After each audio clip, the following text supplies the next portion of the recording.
नमस्कार विद्यार्थी मित्रांनो,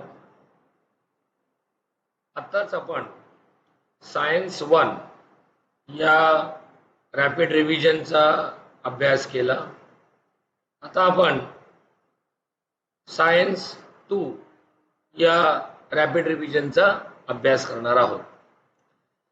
आपल्या समोर आता आपण ज्या सायन्स 2 मध्ये जे आपण रिव्हिजन घेणार आहोत त्या चॅप्टरचे नाव आहेत हेरिडिटी अँड इव्होल्यूशन आणि chapter 2 life process in living organism part 1.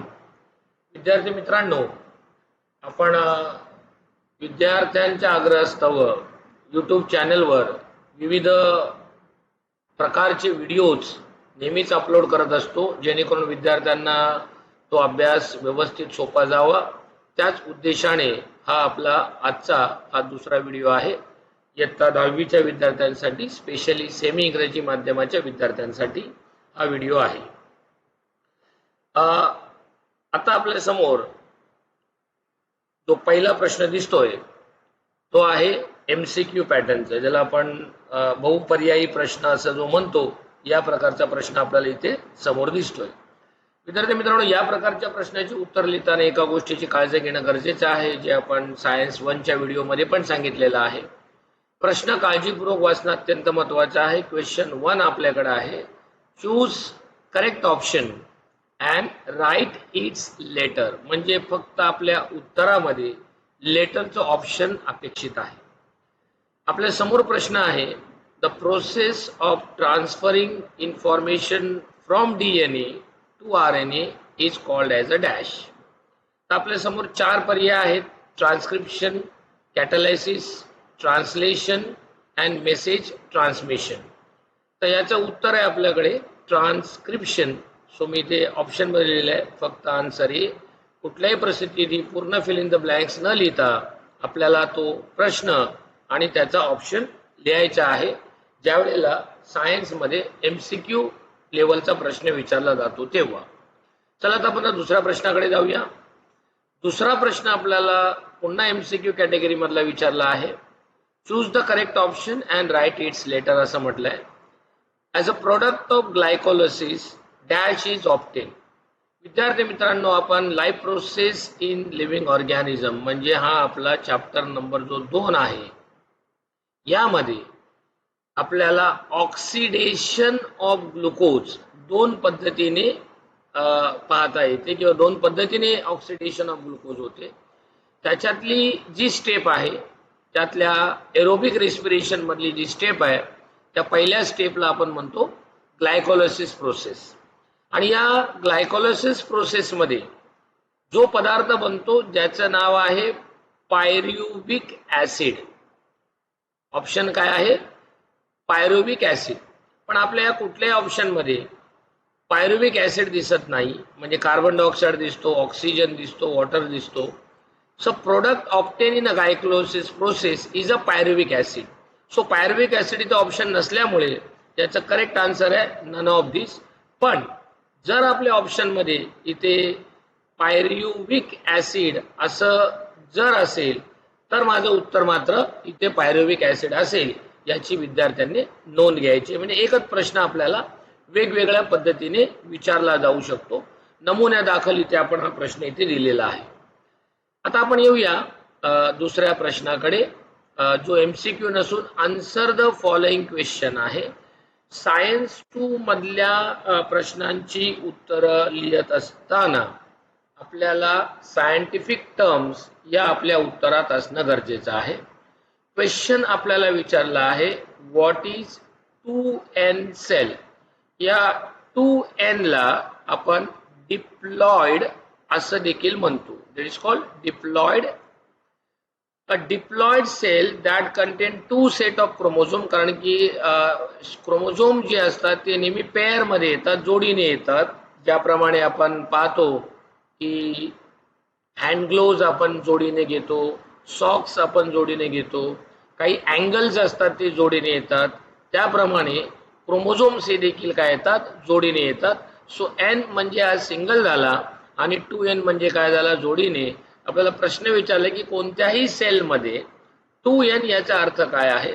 So सेलमध्ये जो न्यूक्लियस असतो त्याच्या आतमध्ये जे क्रोमोझोम्स असतात हे आपल्याला अशा जोडी जोडीने येत असतात. ह्युमन बीइंगमध्ये त्या 46 असतात, त्याला आपण काय म्हणतो 23 पेअर्स, म्हणजेच ते 2n प्रकारचे सेल आहेत.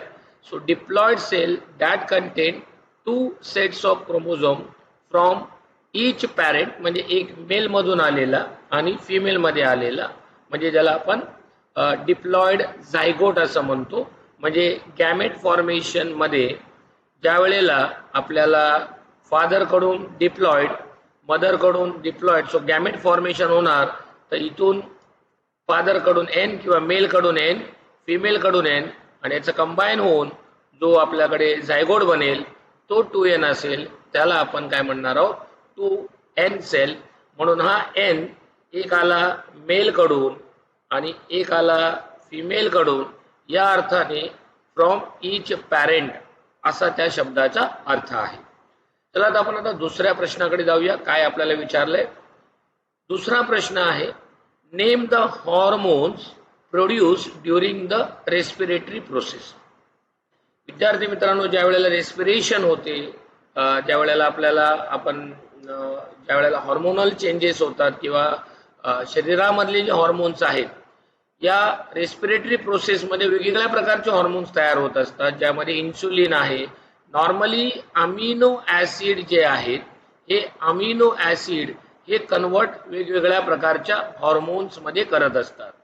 तर त्यामध्ये आपल्याला स्पेशली ज्या वेळेला लिपिड्सचं डायजेशन होतं, कुठल्याही पदार्थाचं डायजेशन होण्यासाठी रेस्पिरेशन हे आवश्यक असतं, ज्या रेस्पिरेशनला आपण दुसऱ्या भाषेमध्ये ऑक्सिडेशन असं म्हणत असतो.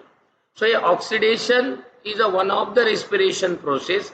त्याच्यामध्ये लिपिड या पदार्थाचे ज्या वेळेला डायजेशन होत असते, त्या डायजेशनमध्ये या विविध प्रकारच्या हॉर्मोनची आपल्या शरीरामध्ये निर्मिती होत असते, ज्याच्यामध्ये पहिल्याचं नाव आहे प्रोजेस्टेरॉन, दुसरं आहे एस्ट्रोजेन, टेस्टेस्टेरॉन आणि ॲडल्टोस्टेरॉन, अशी विविध. त्याच्या व्यतिरिक्त इन्सुलिन हे देखील हॉर्मोन आपल्याला ग्लुकोज डायजेशनसाठी काय असते, हेल्प करत असते. तर हे सुद्धा आपण त्यामध्ये लिहू शकतो.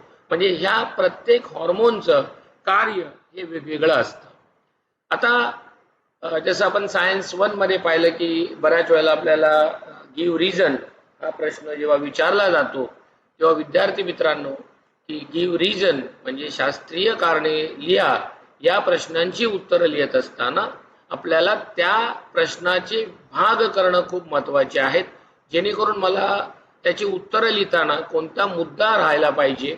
आता या ठिकाणी आपण याचे भाग केले, तर सगळ्यात पहिले येतो इथे बघा फर्मेंटेशन, आणि नंतर आहे रेस्पिरेशन, आणि त्यानंतर त्यांनी म्हटलंय प्रोसेस. म्हणजे माझ्या उत्तरामध्ये किंवा माझ्या उत्तराच्या स्पष्टीकरणामध्ये फर्मेंटेशन, रेस्पिरेशन याचा कसा तो संबंध आहे, ही प्रोसेस म्हणजे त्याला प्रक्रिया कशी आहे हे सांगणं गरजेचं आहे. क्वेश्चन आपल्याला विचारलेला आहे, ज्या पद्धतीने आपण अगोदरच्या प्रश्नामध्ये पाहिलं की ऑक्सिडेशन जेव्हा ग्लुकोजचे कंप्लीट होते, सो जेव्हा ऑक्सिजनच्या प्रेझेन्स मध्ये होते तेव्हा त्याला आपण एरोबिक रेस्पिरेशन असे म्हणतो. पण काही लिव्हिंग ऑर्गॅनिझम जे आहेत की जे ऑक्सिजनची उपलब्धता नसल्यामुळे ते रेस्पिरेशन करू शकत नाही किंवा they are unable to do the respiration, मग त्यावेळेला आपण एनोरोबिक रेस्पिरेशन त्या ऑर्गॅन मार्फत किंवा त्या सेल मार्फत होते, आणि त्यातली असलेली प्रोसेस म्हणजे फर्मेंटेशन आहे. आणि मग या प्रश्नाची उत्तरं लिहिताना कोणत्या मुद्द्यांचा समावेश असला पाहिजे, ही काही इथे आपण निवडक मुद्दे दिलेली आहेत. तुम्ही यामध्ये काही मुद्दे ऍड करू शकता. जसं फॉर एक्झाम्पल या ठिकाणी जो क्वेश्चन आपल्याला विचारलेला आहे, fermentation is also respiratory process. So आपण पहिला मुद्दा घेतला आहे, some organism cannot live in a presence of oxygen. म्हणजे काही प्राणी जे आहेत हे ऑक्सिजन शिवाय जगू शकत नाही, आणि किंवा काही ज्याला आपण रेस्पिरेशन म्हणतो किंवा ज्याला आपण डायजेशन म्हणतो, ह्या गोष्टी करू शकत नाही. So such a living organism have to perform anaerobic respiration. म्हणजे ऑक्सिजनची अनुपलब्धता किंवा ॲब्सेन्स ऑफ जो ऑक्सिजन असतो, त्यावेळेला त्यांच्याकडे ऑप्शन जो अवेलेबल असतो तो म्हणजे एनोरोबिक रेस्पिरेशनचा. आणि या एनोरोबिक रेस्पिरेशनच्या साह्याने ते एनर्जी प्रोड्यूस करत असतात. So glycolysis and fermentation are two steps in anaerobic respiration. इथे बघा रेस्पिरेशनच्या मध्ये हे दोन गोष्टी आपण घेतलेल्या आहेत, ग्लायकोलिसिस आणि फर्मेंटेशन. या एनोरोबिक रेस्पिरेशनचं पार्ट आहे आणि यामध्ये ग्लुकोजली इज इनकम्प्लिटली ऑक्सिडाइज. ज्या वेळेला पूर्ण ऑक्सिजन असतो 100% तो ऑक्सिडाइज होतो, पण तेव्हा ॲब्सेन्स ऑफ ऑक्सिजन असतो त्यावेळेला त्यामध्ये इनकम्प्लीट ऑक्सिडेशन होऊन तुम्ही लॅक्टिक ॲसिड आणि पायरुविक ॲसिड यासारखे वर्ड पण त्याच्यामध्ये ॲड करू शकता आणि आपल्या प्रश्नाच्या उत्तराला आणखीन चांगल्या प्रकारे न्याय देऊ शकता. So this is about the question. Fermentation is also called as respiratory process. इथे तुमच्या लक्षात येईल विद्यार्थी मित्रांनो की उत्तर लिहिताना आपण पॉइंटचा वापर केलेला आहे, रोमन लेटर्समध्ये ते मुद्दे लिहिले आहेत. तर तशाच प्रकारे तुम्हाला त्याची उत्तरं लिहिताना काळजी घ्यायची आहे. दुसरा इथे गिव्ह रिझनला आपल्याला प्रश्न विचारला आहे की use and disuse of organ was studied by Lamarck. आता जो लॅमार्क नावाचा जो शास्त्रज्ञ आहे याने सजीवांमध्ये होणारे बदल, ज्याला आपण इव्होल्यूशन उत्क्रांती असं म्हणतो, त्याच्या मते की यूज आणि डिसयूज याचा अर्थ वापर आणि न वापर यामुळे सजीवांमध्ये होणार उत्क्रांती याविषयी माहिती विचारली आहे किंवा याचं गिव्ह रिझन काय आहे हे आपल्याला लिहायचं आहे. सो याचे 4 मुद्दे आपण असे घेतले आहेत की लॅमार्कचं असं म्हणणं आहे, Lamarck propose that morphological changes. Morphology याचा अर्थ होतो एक्सटर्नल, बाह्य. शरीराच्या बाह्य भागात होणारे चेंजेस हे रिस्पॉन्सिबल असतात इव्होल्यूशनसाठी. सो हा मॉर्फोलॉजिकल चेंजेस हा अत्यंत महत्त्वाचा कीवर्ड माझ्या आन्सरमध्ये आला पाहिजे. सेकंडली, हे जे मॉर्फोलॉजिकल चेंजेस आहेत, एक्सटर्नल चेंजेस, याची 2 कारणं असतात की तो सक्रिय सहभाग घेतल्यामुळे, दॅट इज कॉल्ड ॲक्टिव्हिटीज, किंवा त्या भागाचा वापर न केल्यामुळे, दॅट इज कॉल्ड लेझीनेस.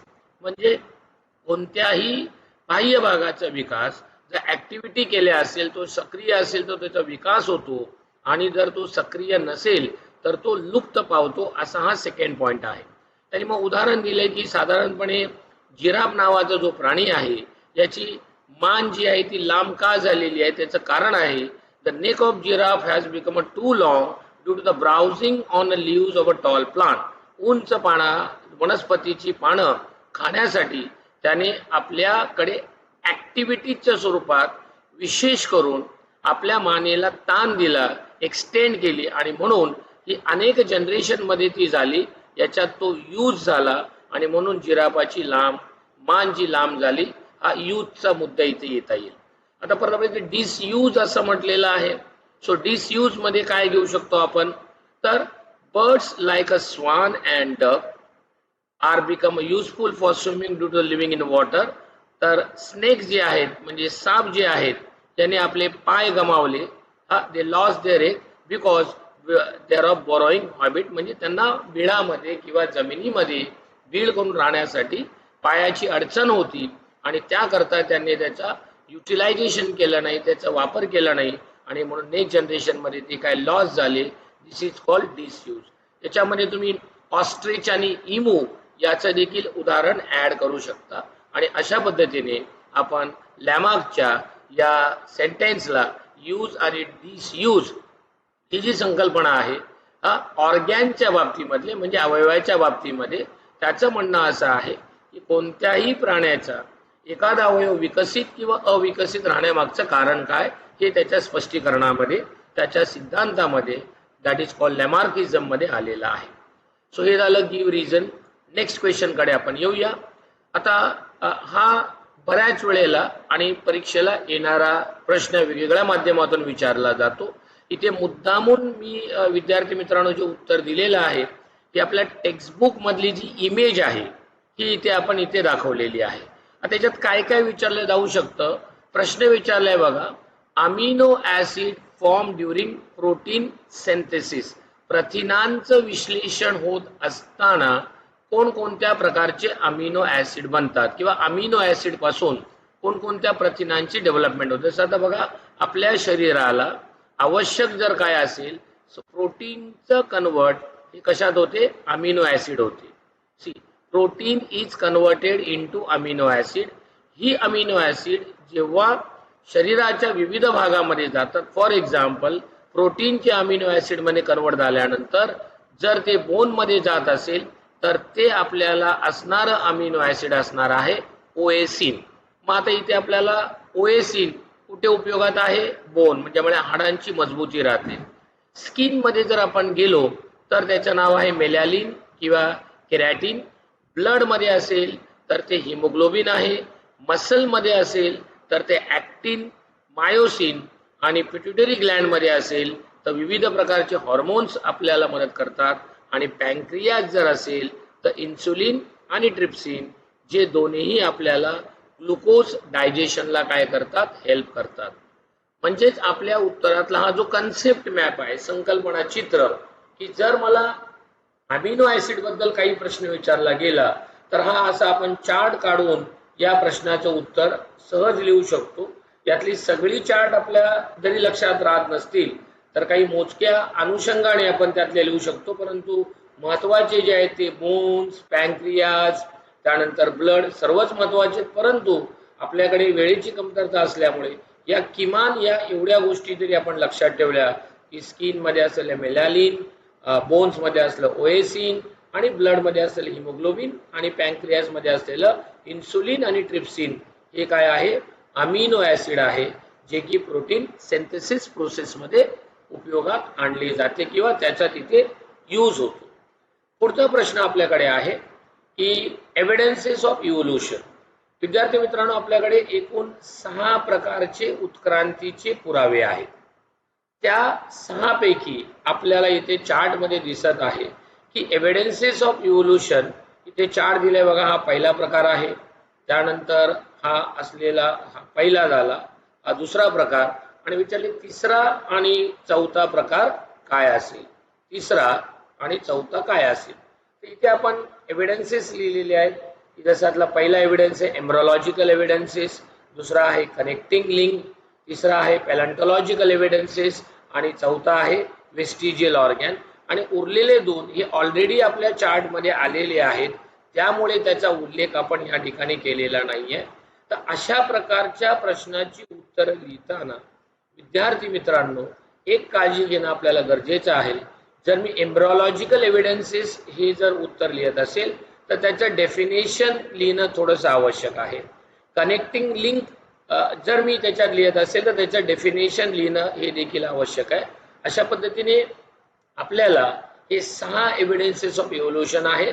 जरी या चार्ट मध्ये 2 दाखवलेले असले तर आपण एक्सटेंड करून आणखीन एखादा त्या ठिकाणी असा चार्ट काढून आपण त्यामध्ये हे मुद्दे काय करू शकतो, सहज ऍड करू शकतो. अशा पद्धतीने विद्यार्थी मित्रांनो आपण आज सायन्स 2 याची रॅपिड रिव्हिजन बघितलेली आहे, ज्यामध्ये चॅप्टर 1 हेरिडिटी आणि इव्होल्यूशन याबद्दल माहिती पाहिली, आणि chapter 2 life process in living organism part 2 या सगळ्या प्रश्नांच्या उत्तरांची तयारी करत असताना, बोर्डाच्या अनुषंगाने तयारी करत असताना सेमी इंग्रजी माध्यमाच्या विद्यार्थ्यांना विनंती राहील की आपल्याला असा एक समज असतो की माझी सगळ्या प्रश्नांची उत्तरं पाठ होतील. तसं न करता विद्यार्थी मित्रांनो की आपण लिहून जर पाठ केली, म्हणजे पाठ केली आणि लिहिली, आणि आपण जर आपलं उत्तर चेक केलं तर ते जास्त संयुक्तिक राहतं. तर सर्वांना पुन्हा एकदा शुभेच्छा, आणि यूट्यूब चॅनलला सबस्क्राईब करायला जरूर विसरू नका. आणि तुमच्याबरोबर इतर तुमचे जर मित्र असतील त्यांनाही हा व्हिडिओ पाठवा, जेणेकरून त्यांनाही या व्हिडिओद्वारे आणि त्यांना प्रश्नांची आदर्श उत्तर कशी लिहिली याची त्यांना माहिती मिळू शकेल. Thank you very much. All the best.